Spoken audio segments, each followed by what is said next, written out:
Downloading that app in Korea was the worst decision of my life. Your girlfriend's name is Hunter, right? Guy named Cheese. Me, he swindled me. So now let's talk about the 3-date rule in Korea. Oh girl, he's cheating on you. And I'm going to spare you the details.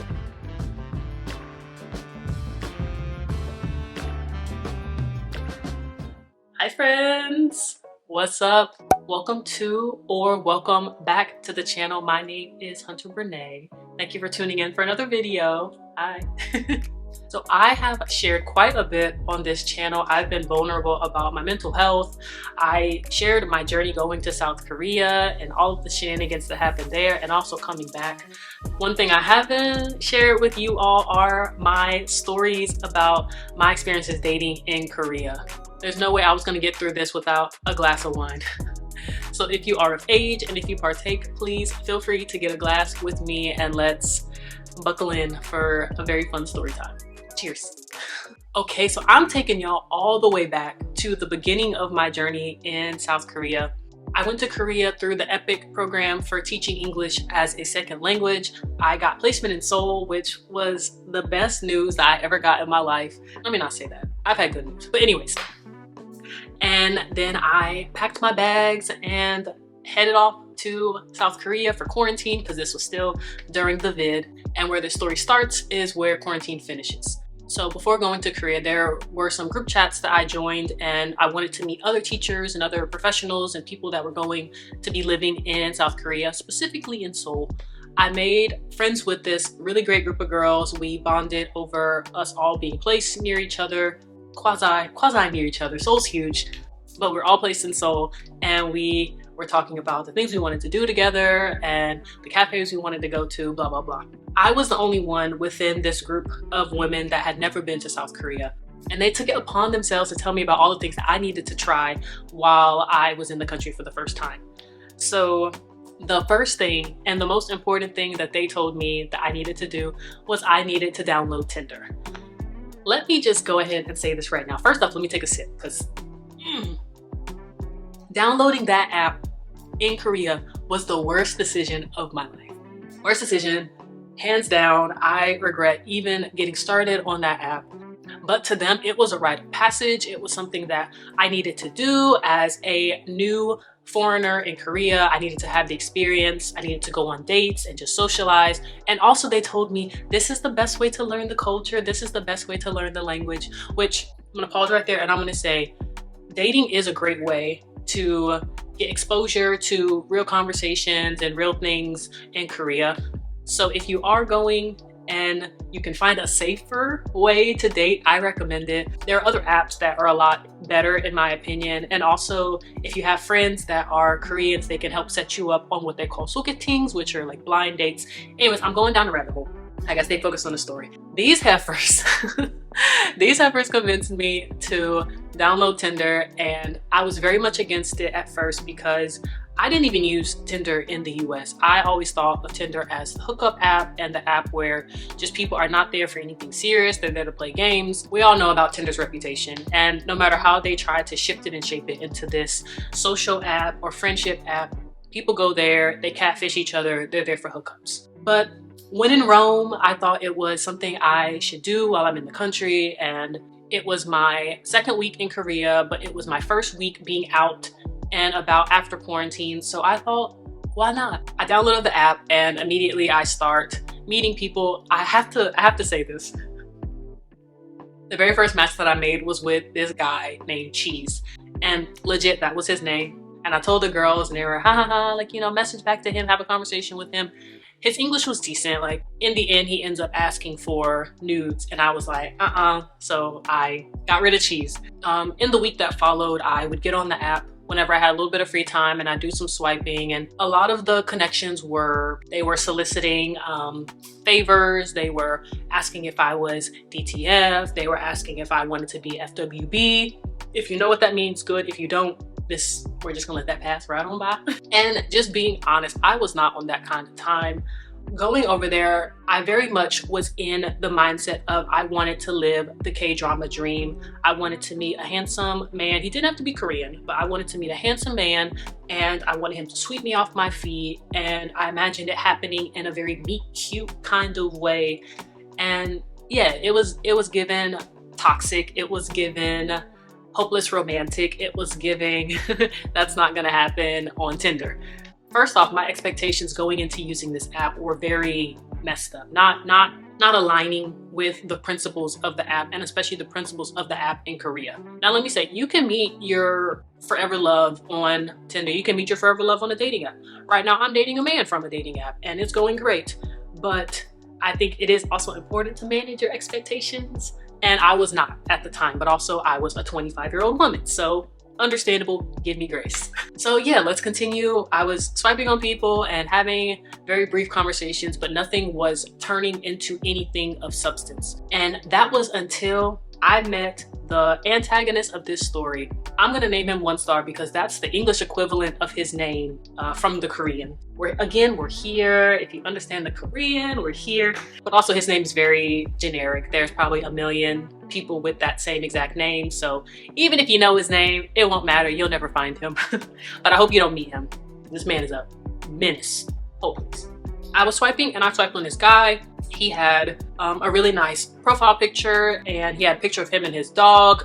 Again, another trap, watch out for the pets. He had a picture of him dressed really nicely, like he was going out for like a special dinner or something. Just all his pictures look very cute, very aesthetic. So I thought, ooh, that's a good looking man. That's a well-dressed man. I'm gonna swipe with him. It said he was not too far from me, so I thought that was good. And also it said that he was 1 year younger than me. So he was 24 at the time. When I swiped on him, I found out, oh, we're a match. And so from there, I sent a message, and my tactic was I sent the first message in Korean, asking if they knew English, and then from there, I progressed. I asked him in Korean, and he responds in English, and he says, I'm decent at English, I'm happy to try it. So we start communicating back and forth, and the conversation is good, and he tells me that he is an engineer, so he's finishing up his engineering degree, and so he asked me about me, and we're talking about our lives and all of these different things. And in my mind, I thought, you know, conversation sweet,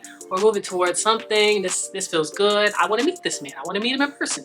I think he was the one that initiated, and he actually asked me where my school was located. So I told him the name of my city, and he said, oh, I actually live really close to that area. I would love to meet you by your school. So I agreed, and I thought everything that he was telling me was just perfect, and everything was aligning, and he lives near my school, and this and da. So yeah, telling this story, that's why I have the wine. Telling this story, I recognize my pitfalls, but also I was 25 in a new country.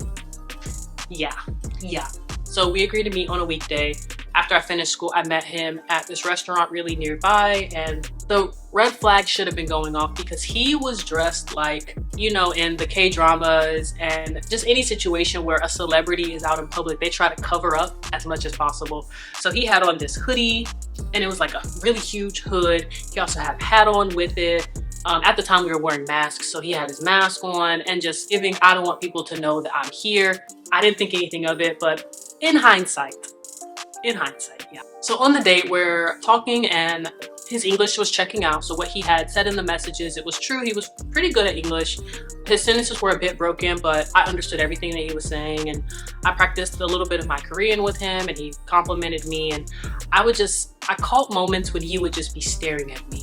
There's a difference between if someone's looking at you with admiration and not necessarily love, but just they're looking at you with interest, like you piqued their interest. But this guy was looking at me like I was a slab of meat just on the countertop ready to be devoured. I just felt very vulnerable. From the very beginning, it was clear to me that he had a certain way about which he did things, and he seemed very suave, very sure of himself, but also he never really gave me compliments. In many ways, I felt like there were criticisms. Like he would criticize my Korean, and he would sometimes criticize my fashion, but he was a handsome guy, average height, and I thought that I had hit the jackpot. Ka-ching. So now let's talk about the 3-date rule in Korea. So comparing the dating culture in America to Korea, in Korea, there is no established talking phase. Typically, you meet someone for 3 dates and sort of suss them out. And after those 3 dates, you decide, do I want to get into a relationship with this person, or do I want to say our goodbyes and move on? The major difference is Western culture, you suss them out longer, and sometimes there really is no label that's attached to it, versus in Korea, the label is established really early on, and then you suss them out further. In essence, that is the 3-date rule, and that is the rule that a lot of Korean people follow, not strictly, but in essence, and also a lot of non-Korean people living in Korea are aware of and practice the principles of this rule. So going back into the story time, we went on 3 dates. So I mentioned the first date where we met near my school. The second date, we also met near my school. And then the third date, he took me out on this very extravagant dinner date. And at the time, I thought that it was very romantic because I had mentioned to him that I love to try new foods. I also loved to sing, and then I made it clear to him that I just wanted opportunities for us to communicate without there being a lot of noise and a lot of people around. So he planned this really nice date. He told me when I got home from work to quickly shower and change and look as pretty as possible, and he was going to take me out. So first we went out and we got samgyeopsal, and this was my first time eating samgyeopsal in Korea.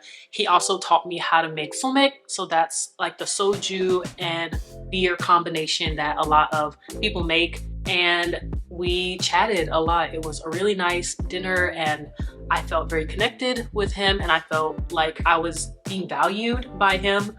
Girl, don't get a smirk on your face, because this was all a ruse. This was all a lie. But I felt the romance. I felt like he was caring for me. And then he told me, oh, I have a surprise for you after this. After we ate dinner, we took a taxi and we went to go to an arcade. So we played a lot of video games and active games like darts and things like that. So he planned that part. And then down the street from the arcade, there was a karaoke, or in Korean, they call it noraebang. So he took me to a noraebang and he rapped Changmo to me. So Changmo is my like my favorite Korean rapper. I was mesmerized, y'all. I was swooning. I felt like this man had swept me off my feet. I was already thinking about the wedding bells. I was thinking about what my new surname was going to be. I was truly bamboozled by this con artist. And I know I'm throwing all the hints in there because I really don't want y'all to think that this is a feel-good, loving story. No, this man swindled me. He swindled me. While we're at the karaoke, we start to kiss and we're having an intimate moment, and he asked me, can I go back to your apartment? Like, can we continue the night? And y'all can go ahead and throw the tomatoes at me. Tell me that I messed up. I know I did. I know I did, because I gave away the secret. And I told this man, I don't want to do those kind of things with someone who is not my boyfriend. So I gave him all the information that he needed to then use to coerce me into giving him the cookie. And he proceeds to smile and he asked me, oh, that's actually perfect because I wanted to ask you to be my girlfriend. And so I'm like, really? Me? Very pick-me behavior, very pick-me, very settling for little, very giving in to mediocrity, very just disappointed. Like me retelling this, I'm disappointed. Getting back into the moment, I smiled and I asked him, are you for real? Are you sure? Is this like you want to get into a relationship with me? And he said, absolutely. I have enjoyed getting to know you. I want you to be my girlfriend. And so I told him yes. And in my mind, I thought, this is now my first relationship. This is my first boyfriend. And I feel safe with him. I feel comfortable with him. Not mentioning that I've only known this man for 3 weeks. We had only gone on 3 dates. And now he was my boyfriend. So we go back to my apartment.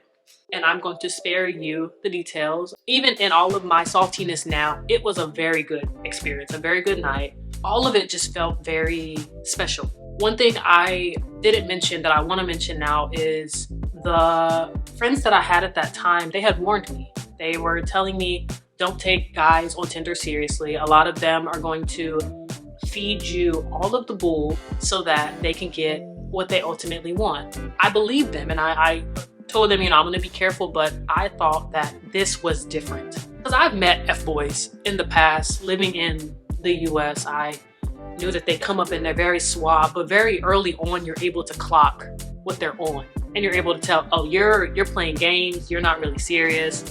But this was a totally different creature in Korea. I truly felt like I was swept off my feet, but he knew what he was doing in terms of what he was saying to me and what he was doing. And I didn't heed the warning, but also I thought that what I had was real and I was leaning into that. Yeah, so I shared the information with the women that I was friends with at the time, and they had warned me, but also they were encouraging me to have a good time and just enjoy being in the moment with this guy. Yeah, so we had a good night, and following that, he told me that he needed to go home, but that he wanted to see me on Monday.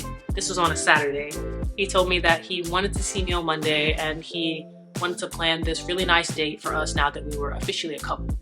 And I agreed, and I told him thank you, and we said our goodbyes, and he went home, and I was all giddy and excited about what was going on, but overall just feeling like I had won the lottery. So Sunday comes around, I was at home, and we were messaging all day, but I was getting some stuff done around the apartment. And then Monday comes, and I was so excited to go to school and tell my co-teachers about this guy and talk about how I was in a relationship with a Korean guy and just spread the news to the people that I trusted the most. Tell my co-teachers, and they're very excited for me. One co-teacher in particular said that she wanted to meet him and she would love to double date with her and her husband. So after I finished school, I went home and quickly showered and changed, and I let him know that I had made it home and I was getting ready for our date. I'm ready to go about 15 minutes before he was supposed to pick me up, and I'm sitting on my bed just looking at Instagram and stuff, and the time when he was supposed to arrive passed.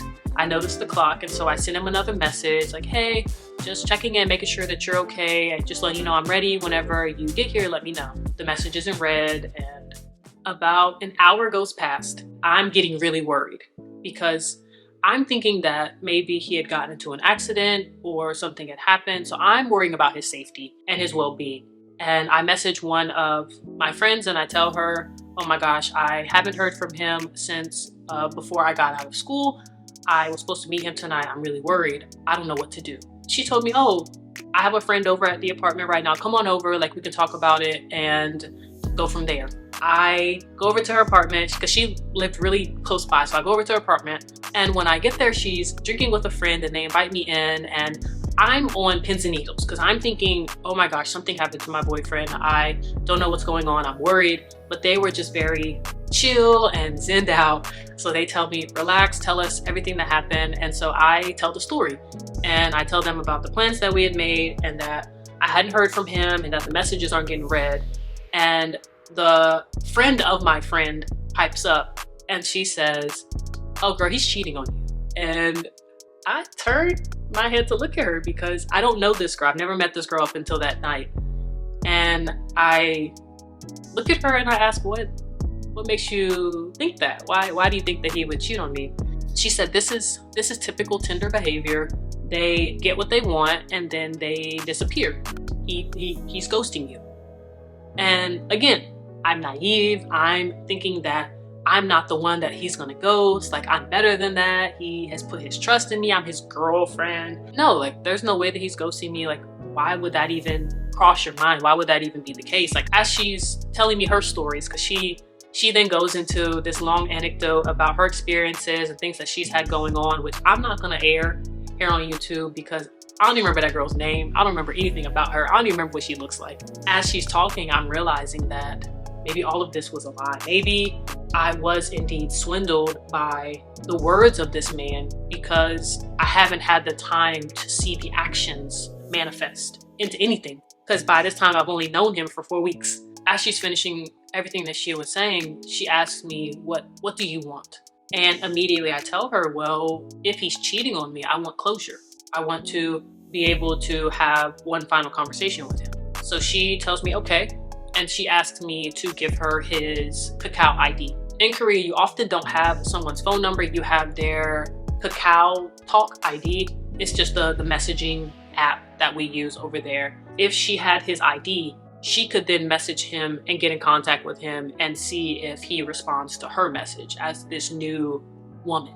I give her the ID and she says, I'm gonna message him. And I guarantee you that he's gonna message me back within the next 5 minutes. And she said, if he doesn't, then we will then know that he's not playing you. Maybe something did actually happen and hopefully he gets in contact with you soon. But if he does message me, then that shows us that he is a playboy and that he was ignoring you and he was preparing to ghost you.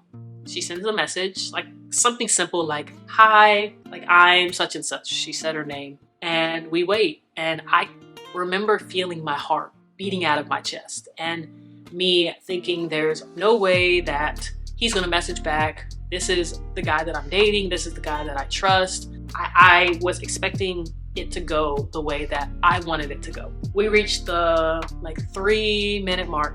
She gets a message back. Hi, I'm 1 star. How are you? And so she lets me know. He messaged back and my heart drops. So as she's messaging him back, she's just appeasing him at this point. They're just having a conversation. And she's looking at me and she's asking me, what do you want now? Like, what do you want me to do now?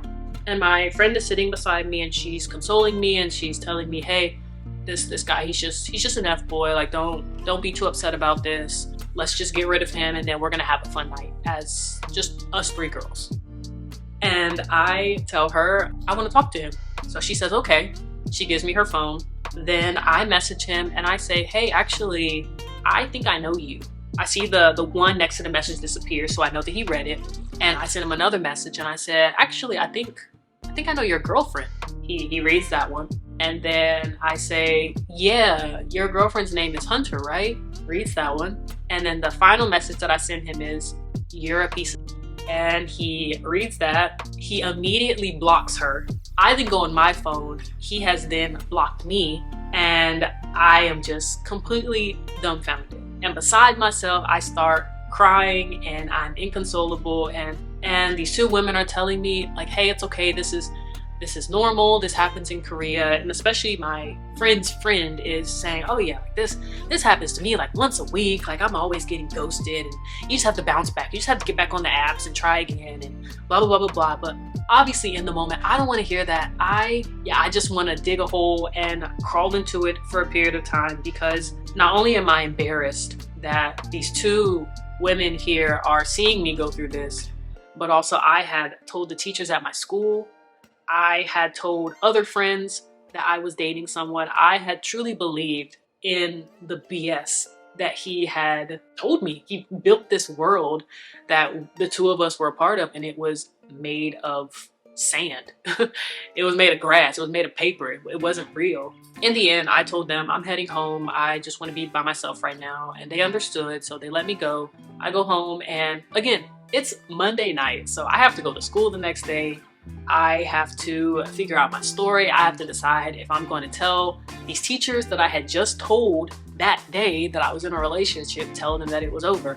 And that is exactly what I did. I didn't want to draw it out. I just let them know, hey, actually, I found out that this guy's not a good guy and I am not with him anymore. For the teachers who were women, they wanted to have further conversation with me. And because of that, I actually really got close to 2 of my co-teachers because they had been through very similar experiences. Hearing that, it validated my feelings because as a non-Korean woman living in Korea and as a new person, a fresh body that just got to Korea, I was feeling some type of way to know that women who were born and raised in this country had also experienced a similar situation with guys. Just, it humanized it. It made it feel more normalized, which I hate that. This should not be normalized, but it made me feel a little bit better. Like I wasn't a complete fool for falling for this. Yeah, so it took me quite a while to heal from this because again, my first month in Korea, a ripple effect from this was I got really sad and I wasn't able to enjoy this period of my life in Korea as much as I wanted to. And because of my sadness, I actually ended up losing all of these friends that I mentioned to you all were the ones that convinced me to download Tinder and encouraged me going on dates with these guys and